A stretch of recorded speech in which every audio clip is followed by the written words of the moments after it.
So let's talk a little bit today about what you're actually going to be learning. One of the steps that we're going to go through is what we're going to call the basic T table.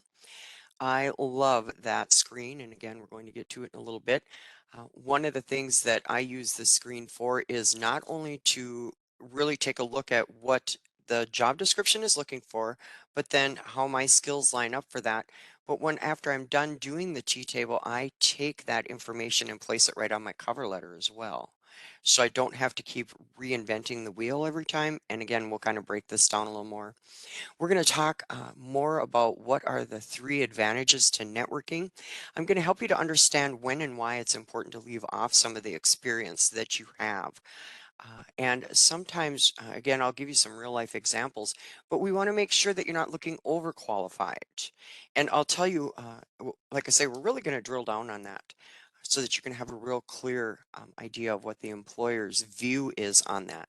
And then we're also going to talk about the momentum of job search. Uh, the hardest thing I believe about job search is keeping that momentum going. So it can be discouraging. It can be difficult. It can be where you're questioning not only yourself, but questioning what is the employer looking for. So we're going to help you with that. I also am excited about sharing some good news with you.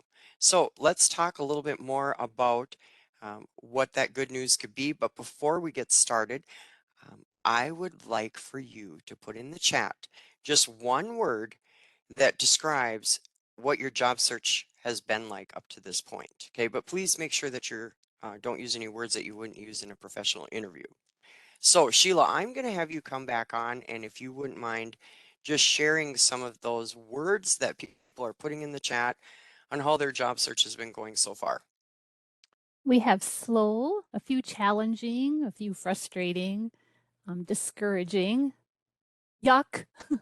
unsuccessful, exhausting, disappointing, disheartening, Yes. ups and downs, stressful, scary, mysterious. So, a lot of the Oh, same feelings out there about their job right. search. Right. So Sheila, I am so delighted the way you put that. A lot of those feelings are same and similar. So first I want you to recognize that job search is a job, but it's not necessarily a job we enjoy. It can get very discouraging, and that's why I want to encourage you to reach out to us here at the Career Force. So Sheila, if you wouldn't mind putting in the chat, Career Force MN. I also want to let you know that when you receive the follow-up email that Sheila was talking about, you're also going to have career force locations. So, oftentimes it's easy to say, well, I'm not real sure where my career force is, where I live. So you're going to be able to grab onto that, find out the closest career force to you, and then we can help you find that job. We can help you keep that momentum going and help you reduce being discouraged, reduce being overwhelmed. I also want to let you know before I go on to the next screen that at the local career forces, we have many different services that we can help you with. So it's not only the working with you one-on-one, we also have in-house what's called vocational rehab. We also have veteran services. So first I want to stop a minute, and if you are a vet and you served our country, thank you for your service. But we have additional services that can really help you go out and get a decent paying job. And then we also have a program called the Dislocated Workers Program that we can connect you with. And again, these are additional services besides what being a job counselor can offer you as well. So let's get into some of this information about you. So what Harvard Business says is that many employers are looking at people who are over 50 as a value, as an asset. And let me tell you a few reasons why. Typically, when we go on the job, we aren't necessarily texting. We're not bringing our phone even to the job. Yes, I'm not saying you can't do that, but what I'm saying is that we were taught to be respectful. And when we're working, we're working. And when we're not, we're not. Correct? There are generations that are coming behind us, excuse me, that do not necessarily practice those same behaviors. So it's important for you, one, not only to recognize that, but also to look at that is a skill. Another skill that you have are soft skills. And what that means is that oftentimes you're adaptable, you're flexible. Um, when we have other people who are on the job, oftentimes they're saying, oh, no, that's not the way I was taught to do it. Or that's not in my job description. So Harvard Business recognizes that we have the education and the knowledge that we paid a high price for, but in turn, it can also make the employer a lot of money, and in turn, you can make some money as well. So, the first thing that I want to challenge you on is your own value, your own self worth. So, oftentimes when I'm talking to you, I don't ask you how old you are, but you tell me. When you're being interviewed, it is illegal for the employer to ask you how old you are. But you tell the employer at the interview, and you say stuff like this. Well, if they ask you, where do you see yourself in 3 to 5 years? You'll say, well, 3 to 5 years, I'll be retired by then. Or you'll say something like, well, I'm 57 years old right now, and as soon as I turn 62, I'm out of here. You have to remember that the way that the employer is going to end up making the most money is one, to hire you, two, to put training and time and effort and money into you learning the job, and then keeping you working for them forever. Now, do any of us know where we're going to be in 3 to 5 years? The answer is no. So the truth is we're only guaranteed today, correct? If that. So when an employer asks you, where do you see yourself in 3 to 5 years? The appropriate answer is, I see myself working for you, and hopefully I will have gotten a promotion. Do you see how that's a lot different? You want to let the employer know that the wisdom that you have is going to make them a lot of money, and then in addition, you'll make some money too. But also, if you just give me the opportunity to work for you, I plan on staying with you for a long time. People will ask me, even here at work when I'm walking down the hall, they'll say to me, Glory, when do you plan on retiring? Well, after the pandemic happened, and I was sitting at home working from home, working remotely is what they call it, which I want to encourage you to look at some of the jobs that are remote. I learned that I'm quite the social butterfly. And for me, if I were to be retired and to have to sit at home all the time, even though I could travel all over the world if I wanted, I love that interaction with my work colleagues. I love that interaction with my clients. I love being out in the community and doing whatever I can to help. That's what makes me thrive. So I don't intend on retiring. Even when people ask me, when are you retiring? Not in my plans. Um, so know that when you're at the interview, you must impress upon the employer that you're not there just for a little while. Now, another thing that I want you to consider is what has changed since you last looked for work. You want to make sure that you're matching your skills with the listed skills off of the job description. So I want to give you a real life example. I'm working with a gentleman, and 20 years ago, he was a truck driver. He's now applying for more of a customer service type of job. He doesn't want to drive truck anymore. And again, it was 20 years ago that he even drove truck. When you're doing your resume, I only want you to go back 10 years. Now, I have people who get upset with me for this, and they say things to me like this. Well, Gloria, you don't understand. I have worked construction for the last 30 years. I mean, I put my time in, I know what I'm doing. And now you're telling me that I can only go back 10 years? Well, what about all those, the 20 years that I are getting left off my resume? So your resume is good as the fact that it gets you into the interview. Now, obviously, once you're at the interview, they're going to realize that you're probably not 25 years old, right? But now you're a real live person too. I can't just throw you away like I can your resume if I'm thinking I want to hire a younger person. Now, age discrimination is illegal, but it happens all the time. So the first challenge is your skills on your resume lining up with what the employer is looking for? Then in addition to that, are you the best person for the job? Do you believe that? Are you going to be able to portray that? And then take it a step further. Are you dating yourself on your resume? So let's get back to the truck driver who now wants to go into customer service. I call him the truck driver, but remember, it's been 20 years since he's been driving truck. So I'm looking at his resume. He called me and he said, I'm not getting any interviews, Gloria. I need some help. Could you review my resume and give me some insight on this? When I'm looking at it, I said, so are you applying for truck driving jobs? No, he said, I'm sick of driving truck. And I said, so I don't understand why you even have your truck driving experience on this resume when you're applying for customer service and you're not going back into the truck. He said, well, I'm really proud of that. I'm really proud of the work that I did as a truck driver. Took me a long time to get my CDL. I want to be able to have something on my resume that I'm proud of. Well, what ended up happening was when the employer is looking at the resume, the employer is assuming that the gentleman would go and work in customer service until a truck driver position came along. So do you see how that ended up portraying itself? But then in addition, because he was going back about 30 years on his resume, we don't know for sure if he's not getting those interviews because of age discrimination, uh, or if they're just deciding that they don't qualify. So it's important for you to reach out to us if you're not getting those interviews. Let us take a look at your resume and maybe give you some insight on how the hiring manager is reading your resume. It could be as simple as the fact that there isn't the right information on the resume. So that's the reason you're not getting the interview, has nothing to do with your age. Now, we also know how important networking is, both in person and online. The piece that's changed so much is the online part. So when you're out networking, every time you leave the door or every time that you may be posting things on social media, I want you to put it through the filter of, is my employer going to see this? If my employer sees this, how am I going to be perceived?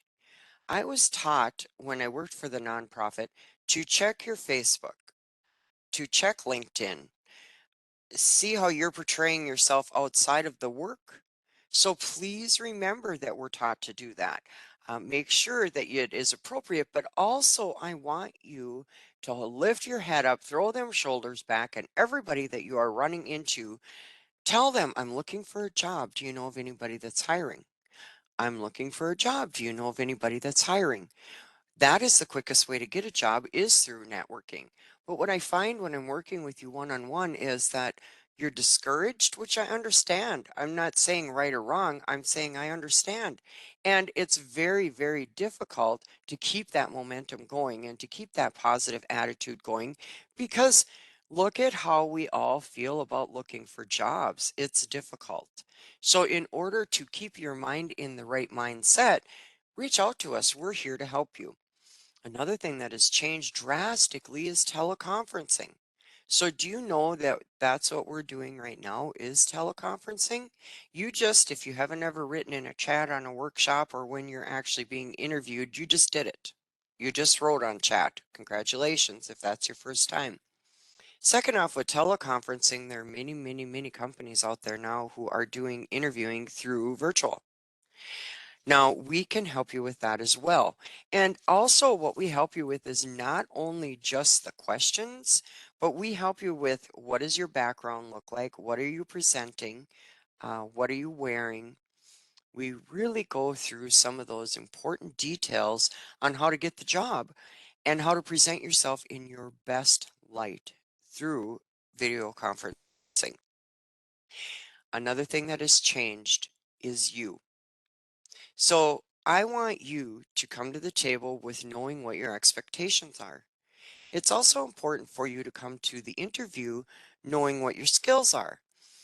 When I'm talking to you, it's really interesting to me that I'll have a conversation with you. And by the time we're done with the conversation, I generally know how old you are if you are over 50. I don't get that from populations who are younger than 50. I find that fascinating. So you'll say stuff to me like this. Well, in my day, or years ago, we used to, or you'll say stuff to me like, I'm 59 years old. Who's going to hire me? Do you see how that is? I call that self-sabotaging behaviors. I talked to a client one time and I said, in this conversation, you have told me 9 times how old you are and that you're too old to work. And the person said to me, "What are you counting when I'm talking to you?" And I said, "Yes, I am. Yes, I am."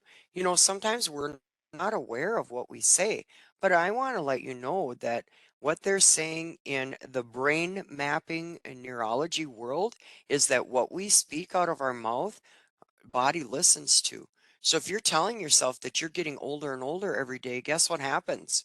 The body listens to you because it thinks that's what you want to do. I tell myself I'm getting younger and younger every day. Now, does the clock agree with me? No, but I don't care. I feel like I'm getting younger and younger every day, and I'm getting wiser and wiser every day as well.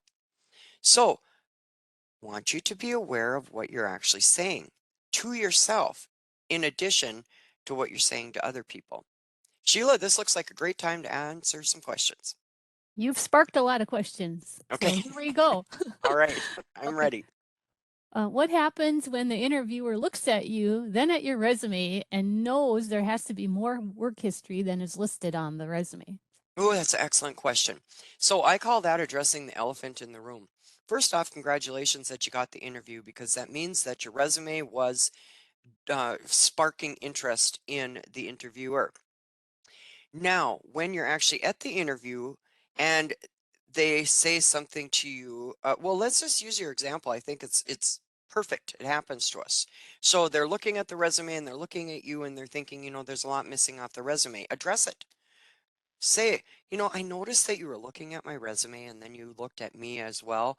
I'm thinking that you're probably thinking that I have a lot more experience than what's listed on my resume. Is that correct?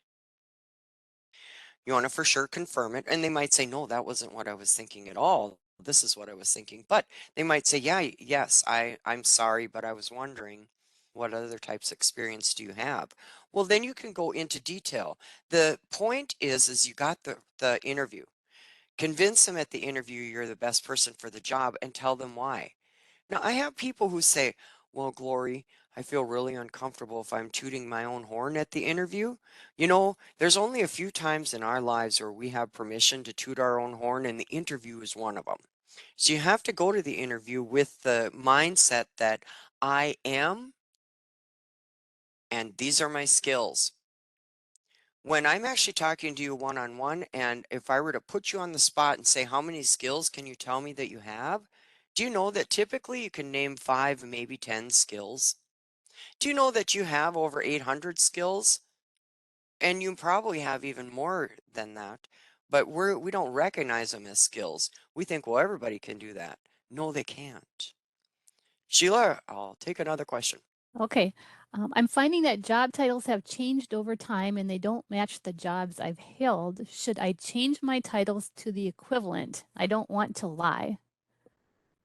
Boy, that's a really great question. So, no, you never ever lie on a resume, but some of it is reframing. So what I recommend is that if they call it customer service, you can title it customer service on your resume. If they call it customer representative, you can title it customer representative. Now, when you're at the interview, you can say to them, I have it listed on my resume that it was customer service, as opposed, actually, when I was on the job, my job title was customer representative. Do you see how that's kind of a word play? So no, you're not lying, but what you're doing is you're reframing some of our statements to match what the company is looking for and to make sure that you're lining up with what the company is looking for. And again, you can address it at the interview, but sometimes we get hung up on some of those word plays that aren't as important as the importance we put on them. Sheila, I think I'll take one more question. Okay. She says, I don't have any social media accounts. Is that an issue? It depends on what type of job you're going after. I would say overall, no, it's not an issue. There are many of us who don't have social media accounts. But if you're going into where you're going to be uh, teaching how to put job postings on Facebook, then of course you would want to have a social media account so that you can get familiar with what you're doing before you apply for those types of jobs. So no, I wouldn't say that it's a problem, but again, it depends on what job you're going after. Some of them, certainly almost all of the jobs out there do not require you to have social media. I think some employers are relieved that you don't. But what I am saying is if you do have social media, make sure you're keeping it appropriate. I'll give you a good example. So I went on Facebook. I was going to hire a gentleman, interviewed really well. Um, and again, I was taught check their Facebook before you make your final decision. And here's the guy standing around a bonfire, drinking a beer, had a joint hanging out of his mouth. So do you see how, sometimes we just think, oh, that's okay because only my friends are going to look at my Facebook. Unless you have it on complete lockdown, there may be some public information out there about you that doesn't present you in the best light. So if you do have pictures like that, I want to encourage you to delete them or again, put your social media on complete lockdown so that you have control over who's seeing that. Okay, let's get into the tea table. What ideally I would like to encourage you to do is to get out, and I don't mean right at the moment, but when we're done with the workshop, get out a blank piece of paper and do just this, draw a T on it. And see how it says the bullet items from the job listing. One of the things that used to be frustrating when I would be interviewing people is oftentimes I would think to myself, goodness, did you even read the job description? And then in addition, do you know anything about the company? I actually would have people who I would interview who would say stuff like this, what do you do here? Or I had a gentleman one time who was an incredible forklift driver. I mean, goodness, according to his resume, he could do everything under the sun with a forklift, but we didn't own a forklift. In addition to that, take it a step further, I was interviewing for a retail position. Oftentimes when we turn our resume into someone, we think, oh, for sure they're going to interview me because I qualify. They're going to be able to tell that by the resume. This gentleman, when I was looking at his resume, because he was such a great forklift driver, I assumed, okay, so we have to narrow it down to only interviewing 3 people. So with the forklift driver, I assumed that my retail position probably wasn't paying as good as a forklift driver. So I never interviewed him because I was concerned that if I got him into my retail position, trained him up, as soon as a forklift driver position came along, he'd bail on me and go work there. Now, maybe the guy is sick of driving a forklift. He never wants to sit on one again. Point is that by his resume, I couldn't tell that. It didn't present that. So again, reach back out to us if you are doubting or questioning what is your resume actually presenting. Are you actually going after the job? Do you have on your resume, if you were going to apply for this position, recruiting team members? Experience in human resources. So this information came from the job listing, and you'll see that the experience lines right up with it. So if you are doing your resume, I would have it written on there, exceeded all recruitment goals by attending job fairs and sourcing. Another piece that I want to encourage you to do is if you can come up with any numbers. So for instance, let's use the first one as an example. Exceeded all recruitment goals by attending job fairs, hiring an additional 5 people who raised our sales from $500 a week to $2,500 a week. So I want to remind you that you are the director of the story in my head. So you are the one who is directing the way that I am perceiving you. And in addition to that, you are directing whether or not you're going to be a good fit in the position that I am needing your help in. When I am talking to the employers, I always ask them, what is the most important thing to you in an employee? And every single one of them have said 2 things in one form or another. The first one is, are you going to fit in? Are you going to come into this role and get along with people? I actually had an employer tell me one time, Glory, I can teach people how to do the job, but I can't teach them how to be nice.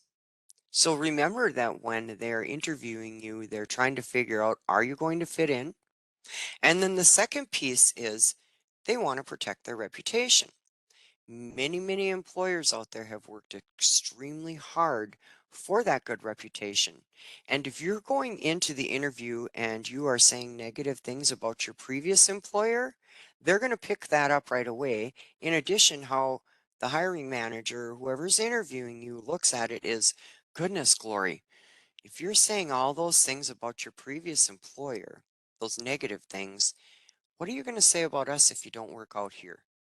Know that we all have I call it career progression, but what that actually means is we have changes that occur in our careers. And so we need to take a look at how are we actually looking at it? Learn from the people that are doing the work that you want to do. Now, I have people who it's difficult for them to find other people that are working at the same place they want to get hired at. But I want to encourage you, you can go on LinkedIn and take a look. Um, what the industry says is that 75 to 85% of all jobs that are found are done through networking. So do you see how important networking actually is? But you need to also answer these questions. Do you have the skills that are competitive? Do you want this job? You can also find out about some insider tips if you can find somebody else that's currently working at the company. Now, let's say that you can't. Say that you don't know of anybody that works there. Go on LinkedIn. If you don't know how to navigate LinkedIn, attend our LinkedIn workshop. We will teach you how to do that.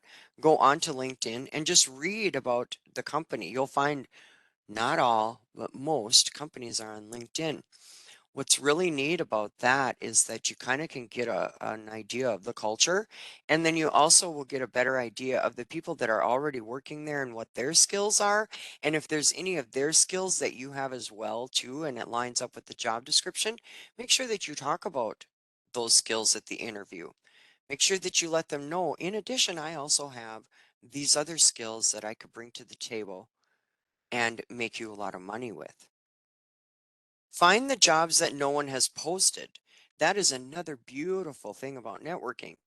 So we used to call it the elevator speech. So what that meant was every single time that you are bumping into people, whether it be in the grocery store or whether it be on the elevator, whether it be on the bus or public transportation, anytime that you're bumping into people and you're having a conversation, tell them, I'm looking for a job. Do you know of anybody that's hiring? If they say, no, I don't, say it to them, say, well, if you do come across anything, could you let me know? Sometimes you can have a business card that has your name and your phone number on it and the type of industry you'd like to go into. You can hand that off to people. The key is to let people know you're looking for jobs. Create those important relationships. When that job does open up, they're going to think of you first. Make sure they have a way to get a hold of you. If you don't feel comfortable giving out your phone number, then share your email. The point is give them a way that they can contact you so that when that job does open up, you're going to have an opportunity to get it just because you were in the right place at the right time. Let's talk a little bit more about teleconferencing. But before we get into that, Sheila, it looks like a great time for questions. Yeah, let's take a couple more questions. There's one, related to networking. Um, so Yes. is it a good idea to contact an employer directly and ask about an opening if you can send a resume or just send a resume to a desired job, even if it's not advertised? That's a great question. I like the fact that you're using the word send instead of going in. So, it used to be we would go in and ask, are you doing any hiring? Oftentimes they'd hand you a handwritten resume and we would fill it out and turn it back in. Those days are pretty much over. It's very rare you're going to find a handwritten resume, excuse me, handwritten application. Um, a lot of things are done online. Yes, I guess that you can send your resume and a cover letter over to the person in the event that they're going to be doing future hiring. But I would really do my best to find out who is the hiring manager. And be prepared that sometimes when you do that, it might not either get to the right person or whoever you emailed it to might just hang on to the email and do nothing with it. So it's not the ideal way to get a job, but yes, it is another avenue that you can use. Another piece that I like about that is that if I was the employer, I'm not currently doing any hiring, but you've sent over a cover letter and a resume to me saying that you're interested in working for my company, that's a compliment to me. So make sure that you are presenting it that way too, where you're talking about Building up the company. I know I want to work for you because I know you make a great product. I want to be a part of that. I want to work for you because I know you have an excellent team. I want to be a part of that. So, do you see what I mean by building up the company? So, I would say yes, go for it. And when in doubt, reach back out to us. So let's talk a little bit about conferencing.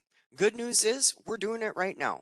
So I have seen most of you have practiced in the chat. I can't see the chat necessarily, but I want to let you know that um, doing the chat is part of teleconferencing. Setting up your background. Let's talk a little bit about that. So when you're setting up your background, it's important that you have good lighting. So and again, we can practice this with you. We'll do what's called a mock interview. If I were to interview right now, one, I wouldn't wear this shirt. I love this shirt. See, I think it's really cool, but it's not appropriate for interviewing because it's too busy of a pattern. I wouldn't wear a large scarf. I wouldn't wear big hoop earrings, even though I can. I do not want to do anything that would distract the employer, the hiring manager, from focusing on what I'm saying. Another piece is that when you notice behind me, there's a palm tree. I did that purposely because it's cold outside today. But I also did it to use it as an example that I wouldn't have a picture behind me like that. You know, a lot of our backgrounds too, nowadays you can make them what they call blurred, or you guys, I could put a background up here that make it look like I'm in Paris right now. Love that idea, but don't do that during the interview. And the reason for that is, for lack of a better term, there's trailing that happens. So if I have a background that looks like I'm sitting in Paris, whenever I move this way or that way, there's light trailing. And then sometimes your background, when I move this way, I'm completely gone. So again, we can practice more with you on that. When I do a mock interview through teleconferencing in a virtual format, I have you dress all the way down to your shoes the way you would dress at the interview. There's something that happens to your psyche when you're fully dressed. It's like it puts you on the next level and you um, feel better about yourself. Make sure that you're using good eye contact and smile. I always have a mirror with me so that I know that I am presenting myself as friendly. It's not because I like staring at myself, but do you know, and try me on this, call up your best friend and say, "Can you hear me smiling?" Do you know that we can hear a smile over the phone just by smiling? Isn't that fascinating? You also want to carry good eye contact. So on my computer screen here, my camera is right straight ahead. Note that if I were to be doing the workshop like this, the whole workshop, it feels completely different than if I'm looking at you. So you still carry your eye contact the exact same way that you would in real life, but know that it does feel a little bit awkward in the beginning. Another piece that I absolutely love about the virtual interview is that you can take post-its and post them all the way around your screen with some of your skills and use that as prompts. You also want to make sure that your audio is good. And again, you can, give us a call and use that as testing, and we can verify whether or not we can hear you, and then you can verify whether you can hear me. I want to give you another real life example. So I'm working with this guy. He came in here to the Duluth Career Force, and the reason that he came in, first, we practiced interviewing. Second, he was going to be doing a virtual interview. He didn't have the equipment to do that. So know that you can come to your local career force and use our equipment. When he came in, we had him all set up. He had his headphones, his microphone, computer, everything was ready to go. Well, lo and behold, the internet went down. This stuff happens. He's right in the middle of the interview. It's going really good. Internet goes down. Everything shuts down. He comes running out of the interview room. Glory, glory, glory. What do I do? Everything just went down. First thing you want to do is make sure you have a phone number so that you can call the interviewer back. So when they call you and say, "We'd like for you to come and do a virtual interview next Tuesday," when they're telling you that, make sure you ask, "Do you also have a backup phone number that I can reach you at in case something were to go wrong? Who would I call?" Now, back to this example, the gentleman was very flustered, which I completely understand that. But I told him, I said, I want you to look at this instead of being flustered. I want you to look at this as a real life situation. And you're being judged right now on whether or not you're able to handle a problem and solve it. So I said, when you call back, I want you to be able to address it. Say, this is a good real life example, and I want to let you know that when I have these types of situations come up, I can remain calm. I can get back a hold of you with a different media platform, and we can continue the interview. See how that's completely different than saying, I don't know what I'm doing, and I don't know how to do it, and I don't know what to do next. You can do this. And again, when in doubt, reach back out to us because we're here to help you. So, how do you feel about looking for employment and do those feelings show? So, we had a lot of feelings come up when I asked you, your job search been going so far up to this point? There were a lot of different comments. You want to make sure that you're going to throw those negative comments out because, call it a Freudian slip, whatever you want to nickname it, if you keep focusing and thinking on that, you're going to say something at the interview that later you're going to say, why did I say that? You have gained skills since the last time that you interviewed in addition. So, do you know what they are? You have to be able to talk about some of those skills at the interview. If they ask you, what have you been doing during the pandemic when you weren't working? Just going on minnesotaworks.net gives you the permission to say I've been doing employee and employment research. I love our website because you can go on our website and find out what a lot of the employers are paying. Do they offer benefits? Are they hiring full-time, part-time? Do they offer hybrid? Hybrid is another new term out there, means maybe you'll work a couple days in the office and 3 days from home. I also want to encourage you to take a look at our state of Minnesota employment. We have many excellent positions throughout the state of Minnesota that are hiring right now. So take a look at some of those websites that are out there. Grab onto some of those jobs that may be of interest to you. Reach out to us. Let us help you with your resume and make sure that you're going to get the interview. I've had people who they have just a dynamic resume, but it doesn't line up with what the employer is looking for, so they never will get the interview. Think about this for a moment. Even if your resume was encased in gold, if it doesn't get you the interview, it's not worth very much, right? So keep that in mind. What makes you a better candidate today than you were the last time that you interviewed? You have to be able to also recognize that. I want to encourage you to say over and over to yourself, I am the best person for this job. What makes you the best person for the job? Be able to list some of those skills that you've gained. I always say that the wisdom that you have up to today, you paid a really high price for. So why not take that wisdom, help the employer make some money, and then in turn you'll make some money too? What are your goals? A lot of times I have people who make very large goals. Well, obviously, your goal is to find a job, but let's take that more into baby steps. Find a job. Okay, so what I want to do is reduce it down to today after this workshop, you're going to go back on Minnesota Works and you're going to find 5 jobs that you're interested in applying for. Once you find those 5 jobs, if you have a printer, print them off. If you don't, we can print them off for you. But take a look at those jobs in more detail. Read the job descriptions. Sometimes the job titles do not line up with the job description as well. So when you read the job description, you're like, that was nothing like I thought it was going to be. When I'm working with clients too, and they have those 5 jobs that they're interested in applying for, I always say, read the job description and then go out and do something that you enjoy, whether it be go for a walk, go fishing, hang out with your grandchildren, hang out with the family, um, take the dog for a walk. My point is do something that you enjoy, and then tomorrow morning get back up and look at those 5 jobs again.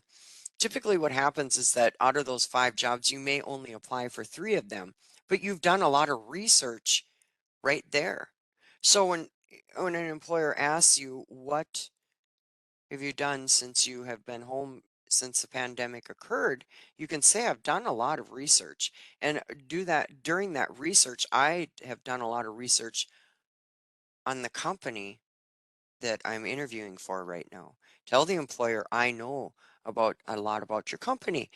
I want to work for you because I believe in your mission statement, which says, and then quote their mission statement back to them. You see how you're being one step above what some of the other people who are interviewing are doing? Do you know that when I would interview people, oftentimes they came in with the attitude, what are you going to do for me? So, meaning, what's the pay? Do you have benefits? Do you think I could get a $20 advance? I just blew in here on fumes. I don't have any gas to get home. You guys, these are real comments that I would get when I was interviewing. So know that just by attending this workshop, you're going to be one step above a lot of the other people that are interviewing that just don't know any better. Make sure that you're not being seen as being overqualified, and that gets back to my truck driver example. If they aren't looking for a truck driver, keep the truck driver off. A lot of times I will have people that I work with who are over 50 and they have done a high stress job. They have been the manager or the one in charge, and they don't want to do that anymore for whatever reason. So if that's the case, they want to apply for a more lighthearted job, one that doesn't have as many stressful requirements that are placed on them. So then you don't want to have on your resume all of your leadership skills where you're going to imply to me that you're going to come in and you're not going to be able to do the job, but instead you're going to come in stuck in your ways, struggling with doing the position because you're used to being the leader and the one in charge. Make sure your narrative isn't negative, and make sure that you are continually updating your skills. Oftentimes, when we are looking at different jobs out there, you are updating your skills as you're even learning what the employer is looking for. But it's very fascinating to me how you don't recognize that as a skill. So, again, sometimes if you're struggling with what are my skills, how do I actually qualify for this job when I want it really bad? Reach out to us and we can give you some insight on that. Make sure you're not listing too many accomplishments. Um, that is one of the reasons that employers will look at you as being overqualified. They will say stuff to you like that, like you're being overqualified, because you have too many skills listed. Isn't that crazy? So, you can either have too many skills or not enough skills. The key is to know what the employer is looking for and to line your skills up with that. Remember, your resume is as good as getting you the interview. So, we always think that, well, I have to have every single job on my resume since I started working when I was 18 years old. No, you don't. It doesn't mean that you throw out all those skills that you've learned from back when you were 18 up to today, but you only put on your resume the skills that the employer is looking for so that you're not considered being overqualified. How do you talk? Are you listening? Sometimes when we're interviewing, you get very nervous, especially if you really want that job. It's easy to be thinking to yourself, I need to figure out what the next answer is instead of listening. I always love that saying where it says we've got two ears and one mouth. There's a reason for that. So make sure that you're actually listening to the question, that you are practicing good eye contact, and make sure that if you are going for a job where you're no longer in charge, that you're behaving like that instead of behaving like you did when you were in charge. Know that looking for a job is a job, and that it's easy to start losing momentum because it's not the funnest thing to do. So set goals for yourself. But have those goals be realistic. Obviously, the end game goal is going to be to find a decent paying job. But how do you get there? So the first thing I would like for you to do, your first goal would be to find 5 jobs on Minnesota Works that you're interested in applying for. Please note that I'm not telling you to apply for them today, but what I'm telling you to do is to get more familiar with our website, go out and find some of those jobs in the comfort of your own home, and really take a look at, do I want this job? And if I do, why? If you do, go on to the company's website and do a little more research. Try to get a better idea of what the culture is like with the company. Try to get a better idea of what the employer is looking for. Make sure that your negative stays out of the interview. Uh, and again, sometimes it's very difficult to figure out how to say different things. So I've worked with people who they have been fired. You don't go to the next interview and say, when they ask you, why did you leave your last job? You don't say, because I was fired. But what I want you to say is that I was involuntarily separated. But I want to let you know that because that happened to me, it has brought me here to you today. And then go back into why you are such an asset to being hired to the company. So I was involuntarily separated. I am going to just briefly touch on that, but I'm going to go back into why I am the best person for the job. Also, reach out to us because want to remind you that we do have the dislocated worker program. There is Coursera, which is a online platform, and it is similar to college. They have many different classes that you can go on. And I want you to be careful with Coursera because they have it set up so that they're continually asking you to pay $49 a month, but there are free classes on there.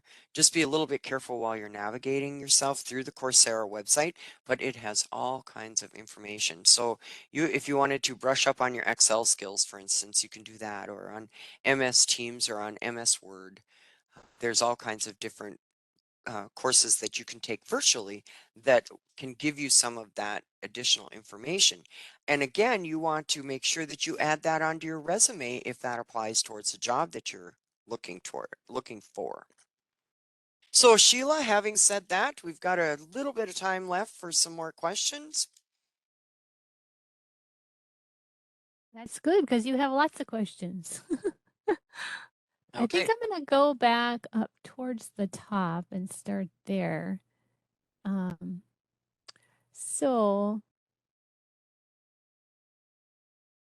so someone is saying that I was at my last job for 12 years. How do I show on my resume the skills I learned at previous positions? And I just Yes. put a note in the chat, Glory, too, because there's been a lot of people talking about changing careers or taking a job with less responsibility. And Yes. I mentioned the skills-based resume where you can Yes. pick out those key skills for your new career, and include transferable skills that maybe you learned on one job, but you could use in a new field as well. And that may be pertinent to this on how you can show the skills that you used in previous positions. Yes. I totally agree with Sheila. Another piece I would add in there is maybe the combination resume. So the combination resume has taken the chronological resume and the functional resume and combined them. So what it does is it shows your skills in the center of the page. So we as human beings, when we look at a piece of paper, we tend to go to the center first and then up to the top. With the combination resume, your job history is down at the bottom, but your skills are what is front and center.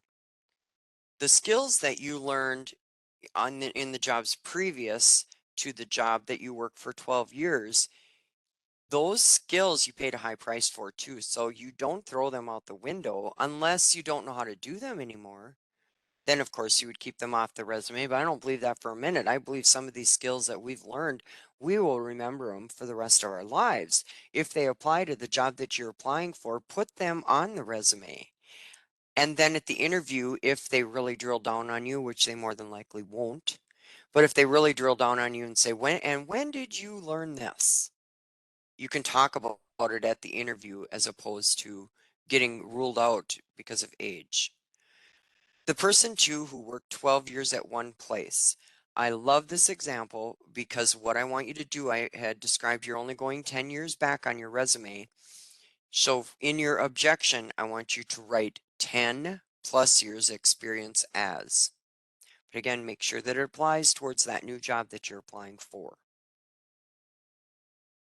Okay, and someone's asking about on their LinkedIn profile, should you take the 20 years off from there? So on your resume, you say go back 10 years. How about your LinkedIn profile?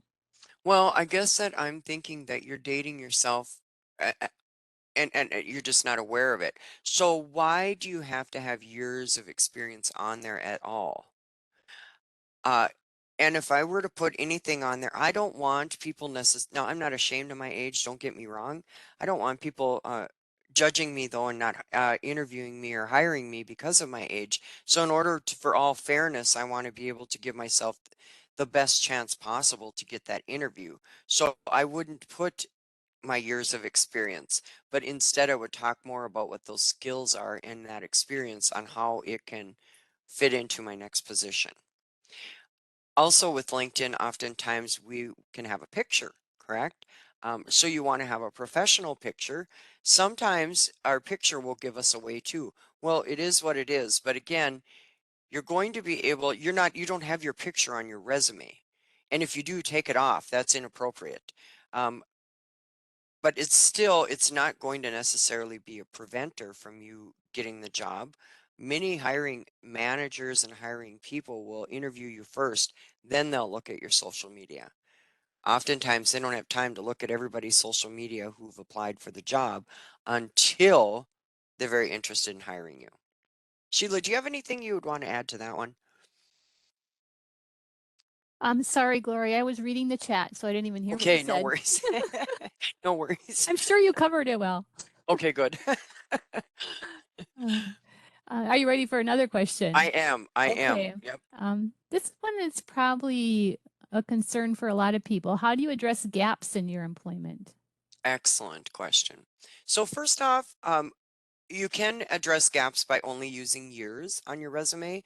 We were always taught that you wanted to put day, month, and year. You started day, month, and year that you quit. You don't have to do that. You can put years, so that's one way. A second piece is that sometimes, like I want to give you a really good example. I had a client I was working with, and she took a year off because she was taking care of her mother, who, as a result, ended up passing away. That's some pretty traumatic stuff. But she says, Gloria, I haven't worked for the last year. So what do you mean you haven't worked for the last year? You've done one of the most difficult jobs out there, caregiving, right? Taking care of our loved ones and then they pass away. So I want to challenge you a little bit is when you had that gap in employment, were you just sitting around watching TV eating bonbons? If you were, hey, no problem. But another thing, if you were not, if you were doing something else, we want to have that on your resume. But in addition, because the pandemic has happened, what we're finding based on supply and demand is employers are not getting as hung up on that gap in employment. And the reason is that a lot of people lost their jobs due to the pandemic. A lot of businesses closed down due to the pandemic. So they aren't looking at it so much like shining a flashlight on it like they used to pre-pandemic. Sheila, we are down to 2 minutes. Do you have a short question? I do, and a couple Okay, people have asked this. Is it important to send a cover letter, and do employers read cover letters? excellent question. What we tell people is you send a cover letter when they ask for one. So if they're asking for a cover letter, it's super important. But I want you to do the T cover letter where you may have, and remember we had just did the T in the workshop. So where you have maybe three requirements that the employer is looking for. I wouldn't do anything more than three. And then on the other side, you're going to have how your skills line up with what the employer is looking for. So are cover letters read? Depends on who you ask. But you want to have a T cover letter, and you can Google what a T cover letter looks like. You want to have a T cover letter because, again, the hiring manager can look at it very quickly and say, you know what, this person not only read the job description, but they qualify. I'm going to interview them. And you can do that like in 3 seconds. I have people who they've written a book on their cover letter. I don't read any of that. As a matter of fact, now I'm not saying all hiring managers look at it this way, but I almost looked at it as disrespectful because you're wasting all my time where I'm going to sit here and read all of this when you have a repeat on your resume.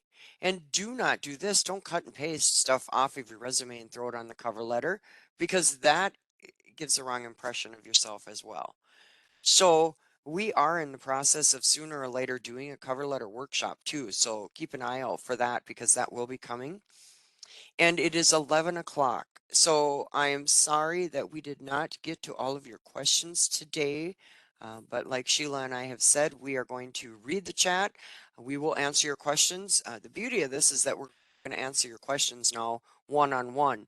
But Sheila, I'd like for you to put my email in the chat. Feel free to reach out to us. We're here to help you. And I am excited to see you out in the working world. So know that you can get a decent paying job. Age has nothing to do with it. What it has to do with how you present yourself, and we can help you present yourself in your best light. So blessings to you, and again, we will see you in the working world. Goodbye, everyone. Thank you for your help, Sheila. Bye.